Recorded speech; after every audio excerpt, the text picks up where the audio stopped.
기도하심으로 오늘 예배를 하나님 앞으로 드리겠습니다. 사랑과 우리가 풍성하신 하나님 아버지, 오늘 또 귀한 날 주님의 전에 모여 하나님 찬양 예배할 수 있는 은혜와 특권 허락하여 주시면 감사합니다. 이 시간 성령 하나님 우리 가운데 임재하여 주시옵소서. 예수님의 이름으로 간절히 기도합니다.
주가 일하시네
신뢰하며 걷는 자에게 주가 일하시네.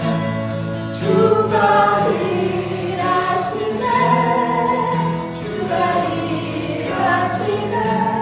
주께 아끼지 않는 자에게 주가 일하시네. 주가 일하시네. 신뢰하며 걷는 자에게 신뢰하며 걷는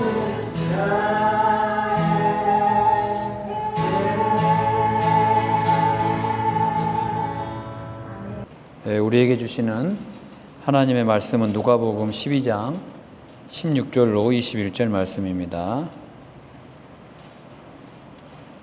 누가복음 12장 16절로 21절 말씀입니다. 또 비유로 그들에게 말하여 이르시되 한 부자가 그 밭에 소출이 풍성하매 심중에 생각하여 이르되 내가 곡식 쌓아둘 곳이 없으니 어찌할까 하고 또 이르되 내가 이렇게 하리라 내 곡간을 헐고 더 크게 짓고 내 모든 곡식과 물건을 거기 쌓아두리라. 또 내가 내 영혼에게 이르되 영혼아 여러 해 쓸 물건을 많이 쌓아두었으니 평안히 쉬고 먹고 마시고 즐거워하자 하리라 하되 하나님은 이르시되 어리석은 자여 오늘 밤에 내 영혼을 도로 찾으리니 그러면 내 준비한 것이 누구의 것이 되겠느냐 하셨으니 자기를 위하여 재물을 쌓아두고 하나님께 대하여 부유하지 못한 자가 이와 같으니라. 아멘. 네. 오늘 누가복음 12장 16절부터는 예수님께서 한 부자의 비유를 말씀하고 계십니다. 이 부자의 밭에 소출이 풍성했습니다. 요즘 말로 하면은 돈을 많이 벌었다는 이야기입니다. 그런데 사실 이 사람은 이미 부자였습니다. 이미 많은 것을 가지고 있었지요. 그런데도 해마다 소출이 늘어나는 거예요. 계속 풍년이 드는 겁니다. 자꾸 돈이 들어오는 겁니다. 그런데 오늘 본문을 보니까 이 부자가 고민이 생겼습니다. 이제 더 이상 곡식을 쌓을 창고가 부족해진 것입니다. 그래서 이제 고민하다가 이제 창고를 다시 지어야 되겠다. 더 큰 창고를 지어야 되겠다. 그리고 그곳에 소출을 쌓아두고 평안히 쉬고 먹고 마시고 즐거워하자. 이렇게 고백합니다. 쉽게 말하면 죽을 때까지 신나게 쓰고 즐기다가 가자는 것입니다. 행복했습니다. 그런데 주님은 이 사람을 향하여 20절에 보니까 어리석은 자여라고 말씀하십니다. 여러분, 부자인 것이 어리석습니까? 아닙니다. 이 부자가 부정한 방법으로 돈을 모은 것도 아닙니다. 아마 열심히 일을 했을 것이고 땀을 흘렸을 것이고 수고했을 것입니다. 그래서 소출이 많아졌고 부유해졌고 부자가 됐습니다. 여러분, 이게 어리석은 일입니까? 아닙니다, 여러분. 어떤 분들은 이렇게 이야기합니다. 가난한 사람들에게 나눠주지 않고 창고를 지었기 때문에 어리석었다. 그렇습니까, 여러분? 아닙니다, 여러분. 창고 짓는 것도 당연한 거고 마땅히 해야 되는 일입니다. 사실 저와 여러분도 다 창고를 가지고 살아갑니다. 에이, 목사님, 저는 집에 창고가 없는데요. 아니, 여러분, 종이 창고 있잖아요. 종이 창고, 통장. 여러분, 옛날 창고는 부족하면은 다시 부수고 지어야 되지만 요즘 창고는 무제한으로 들어갑니다. 무제한으로. 창고에다가 쌓아놓으면 알아서 불려가는 창고들이 많다는 겁니다. 땅에다 쌓아두고 아파트에다가 쌓아두고 적금에 쌓아두고 또 주식에 쌓아두고 가상화폐에도 여러 군데다가 쌓아둡니다. 여러분, 이렇게 저축하고 쌓아두고 창고를 짓는 것이 어리석은 것입니까? 아닙니다, 여러분. 성경 잠언도 개미에게 가서 배우라고 하면서 저축의 중요성을 이야기하고 있습니다. 또 요셉은 7년 동안 풍년이 들 동안 곡식을 저장하며 다가올 흉년을 준비했습니다. 성경은 근면, 준비, 저축, 미래에 대한 책임을 부정하지 않습니다. 그렇다면 무엇 때문에 이렇게 성실하게 일하는 사람을 주님은 오늘 어리석다고 하실까요? 그것은 바로 17절 내가 곡식 쌓아둘 곳이 없으니 어찌할꼬 하고 부자가 이 문제에만 어찌할꼬 고민했다는 것입니다.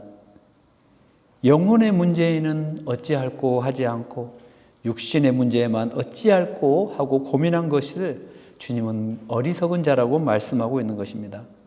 또 이 부자는 19절을 보면은 앞으로 여러 해를 생각하고 있는데 주님은 오늘 밤 내 영혼을 도로 찾는다 말씀하고 계십니다. 오늘 밤에 너가 죽어버리면 너가 쌓고 있는 이 창고 그리고 그 많은 돈은 누구의 것이 되느냐라고 물어보시는 것입니다.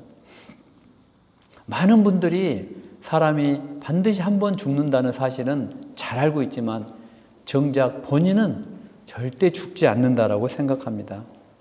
제가 작년에 큰 수술을 하고 나서 이제 재발 방지를 하기 위하여 일주일에 한 번씩 병원에 가서 주사를 맞고 있습니다.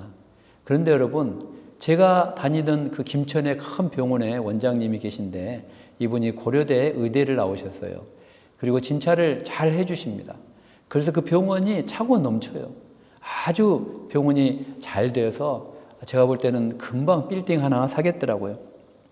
이분이 저보다 나이가 조금 연배가 많은데 이렇게 구수하게 저에게 반말도 하면서 이래라 저래라 지시를 합니다. 저는 그저 예 하고 순종을 하는데 그날도 저는 이제 주사를 맞기 위해 그 병원을 찾았는데 병원이 문이 닫혀 있는 거예요.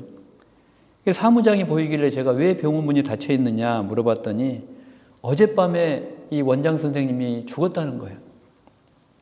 아니 어떻게 며칠 전에 저와 멀쩡히 아주 건강하게 저에게 진찰을 해주시던 원장 선생님이 어젯밤에 갑자기 심장마비로 죽었다는 거예요.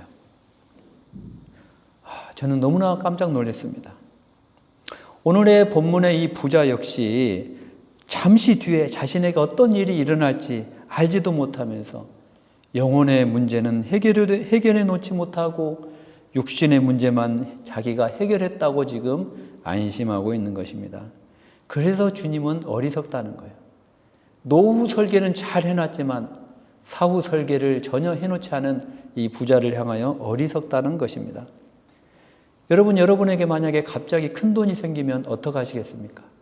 얼마 전에 TV에서 유튜브에서 연예인들이 이렇게 이야기하는 걸 봤는데 자기네들끼리 그러는 거예요. 돈이 많이 생기면 어떻게 하느냐. 가장 먼저 사고 싶은 게 뭐냐 했더니 자동차를 바꾼대요. 두 번째는 뭘 바꾸느냐. 아파트를 큰 아파트로 바꾸고 세 번째는 제가 좀 목회자로서 좀 입에 담기는 힘들지만 다들 그렇게 알고 있대요. 자기 아내를 바꾼답니다. 여러분 얼마 전에 삼성전자, SK 하이닉스, 삼전닉스에서 사상 최대의 영업이익을 올렸지요. 그래서 거기에 근무하는 근로자들이 이제 인센티브를 받게 되는데 이제 세금을 떼기 전에 아마 평균 한 7억 정도의 인센티브를 받았던 것 같습니다. 그런데 재밌는 거는 그 지역에 있는 외제차, 포르쉐 매장에 있는 차들이 많이 팔리는 거예요. 그리고 그 도로에 이제 포르쉐 차들이 많이 보이기 시작했다는 겁니다. 또 그 인근 지역의 아파트 값이 연일 상한가를 찍습니다. 오늘 이 부자가 얘기를 하죠. 내가 전부 내가요. 내 모든 곡식, 내 모든 곡간, 내 것. 마찬가지로 오늘 오늘 현대를 살아가는 우리들도 내가 열심히 해서 삼전직세에 입사를 했고, 내가 열심히 해서 영업이익이 이렇게 올라갔고, 내가 성과급을 받아서 집을 사고 차를 사고 노후를 즐기겠다는데 이게 뭐가 잘못된 거냐? 이게 어리석은 것입니까, 여러분? 아니요. 부러운 겁니다. 부러운 거. 어리석기는커녕 부러운 거예요. 그런데 주님은 이 부자를 향하여 치명적인 어리석음이라고 말씀하고 있는 것이에요. 자기를 위하여 쌓아만 두는 것을 어리석다는 거예요. 자기만을 위해서 쌓아두고 이 쌓아둔 것을 철석같이 믿고 사는 것이 어리석다라는 것입니다. 주님은 말씀하셨습니다. 공중에 나는 새를 보라. 너희 하늘 아버지께서 기르시나니. 그리고 오늘 있다가 내일 아궁이에 던져지는 이 들풀도 하나님이 이렇게 입히시거늘 하물며 너희일까 보냐. 그러면서 결론을 말씀하시는데 너희는 먼저 그의 나라와 그의 의를 구하라. 그리하면 이 모든 것을 너희에게 더하시리라 말씀하고 계십니다. 여러분, 예수님은 우리에게 일하지 말라고 하시는 것이 아닙니다. 저축하지 말라고 하시는 것도 아니에요. 예수님의 질문은 너는 누구를 너의 공급자로 믿고 있느냐? 하나님이냐 아니면 돈이냐라는 것을 묻고 계시는 것입니다. 여러분, 우리는 하나님께서 오늘 우리에게 필요한 것을 주시는 것을 믿지 못하는 거예요. 그래서 오늘 주시는 것으로 불안합니다. 내일 것이 걱정됩니다. 10년 후가 걱정됩니다. 나의 은퇴한 이후의 삶이 걱정이 됩니다. 그래서 계속 쌓습니다. 그러던 어느 순간부터 하나님이 나를 책임지신다 보다 내가 쌓아놓은 것이 나를 책임진다가 되어버립니다. 여러분, 인간은 아담으로부터 시작해서 모두가 죄로 인하여 본질적으로 불안한 존재입니다. 가인이 동생 아벨을 죽이고 불안하여 가장 먼저 자기를 지켜줄 성부터 쌓았습니다. 여러분, 하나님을 신뢰하기보다 끊임없이 스스로 안전을 확보하려는 존재가 되었다라는 것입니다. 돈도 그 중에 하나입니다. 여러분, 돈 자체가 나쁜 것은 아니에요. 돈은 우리로 하여금 사람답게 살 수 있도록 갖추어주는 중요한 가치입니다. 여러분, 성경은 돈을 부정하게 보지 않습니다. 돈 없이 자녀들을 어떻게 교육시킵니까?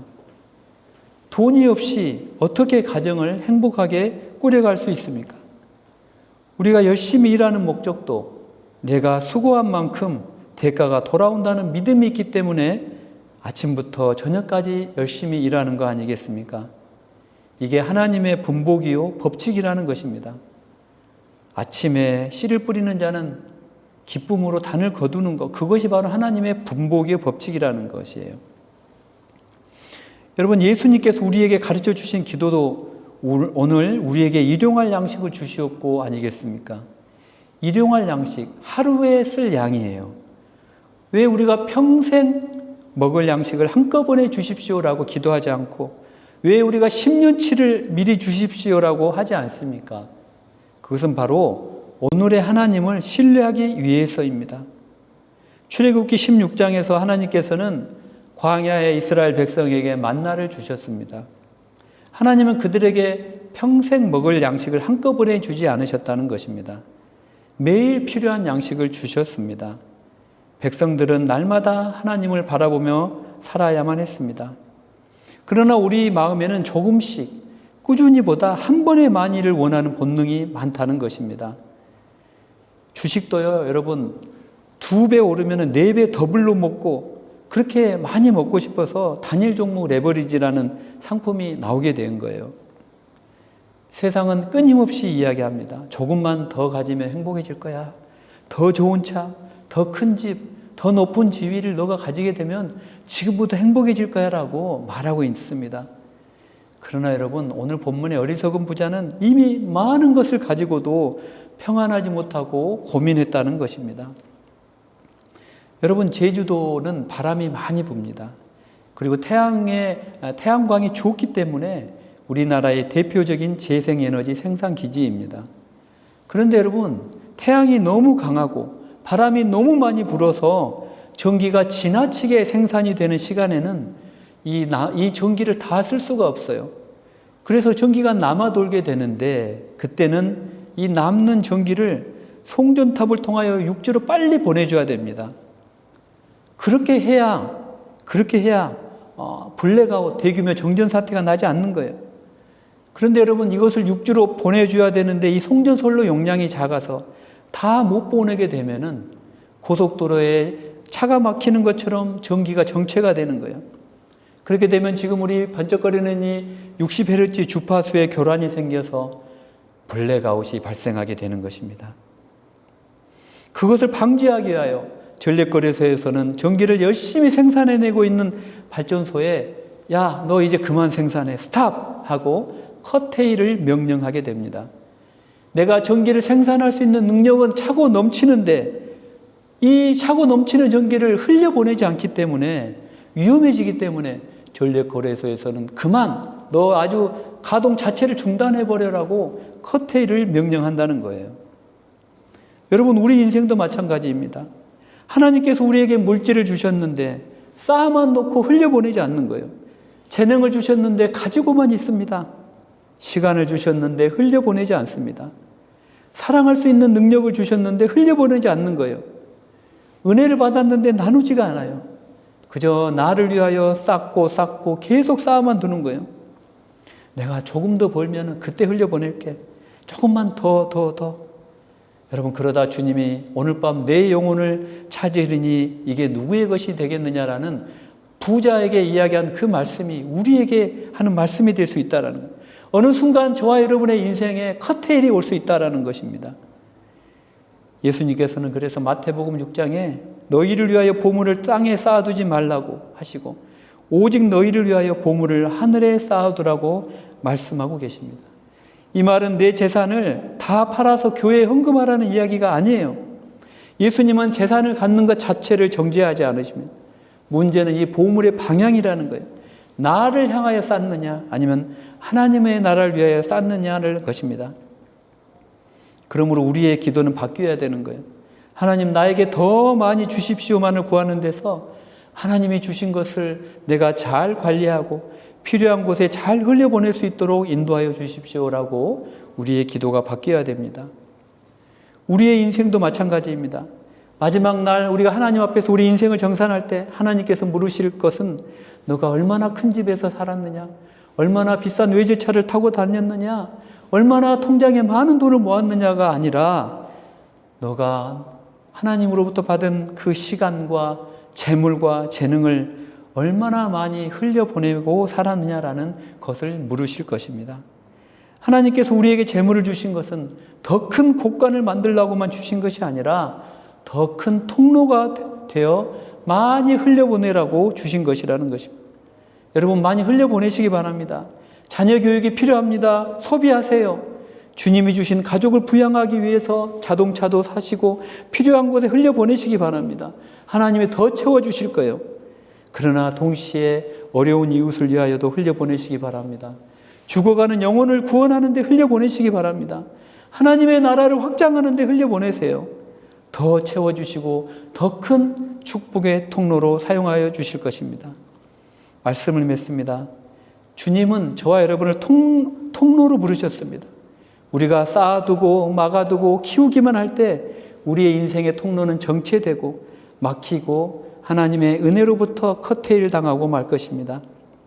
바라옵고 은하옵기는 여러분의 그 모든 창고를 비우고 이웃을 향한 통로를 활짝 열기 바랍니다.